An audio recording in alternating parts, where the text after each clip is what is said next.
পবিত্র রমজানের এই শেষ দশকে এমন একটি রাত আছে যেটি হাজার মাসের চেয়ে উত্তম।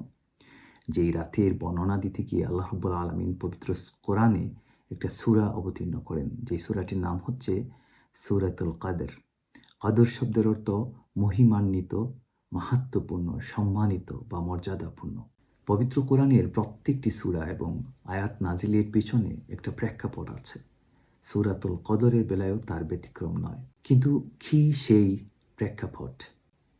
একবার রাসূলুল্লাহ সাল্লাল্লাহু আলাইহি ওয়াসাল্লাম সাহাবীদের সামনে বনী ইসরাইলের একজন মুজাহিদের কথা বর্ণনা করছিলেন, যিনি রাতের বেলায় ইবাদত করতেন এবং দিনের বেলায় যুদ্ধের ময়দানে ঝাঁপিয়ে পড়তেন, এবং এরকম করে তিনি অবিরাম লাগাতার 1000 মাস সময় ধরে এই কাজটি করে গেছেন।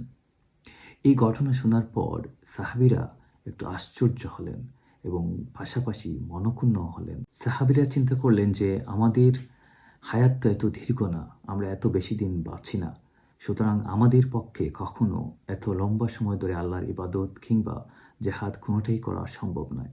আল্লাহ রাব্বুল আলামিন সাহাবীদের এই মনস্তাত্ত্বিক ব্যাপারটা বুঝতে পেরে তাদেরকে সান্ত্বনা দেওয়ার জন্য এই সূরাটি নাজিল করেন।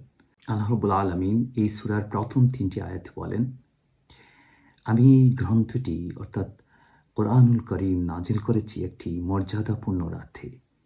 আপনি কি জানেন সেই মর্যাদাপূর্ণ রাতটি কি? এই রাতটি এমন একটি রাত যেটি হাজার মাসের চেয়ে উত্তম। অর্থাৎ এই সূরাটি অবতীর্ণ করার মাধ্যমে আল্লাহ রাব্বুল আলামিন মুমিনদেরকে সান্ত্বনা প্রদান করলেন যে যদিও তোমরা বেশি দিন বেঁচে থাকবে না, কিন্তু তোমাদের জন্য আমি এমন একটি রাত নির্ধারণ করে দিয়েছি যেটি হাজার মাসের চেয়ে উত্তম।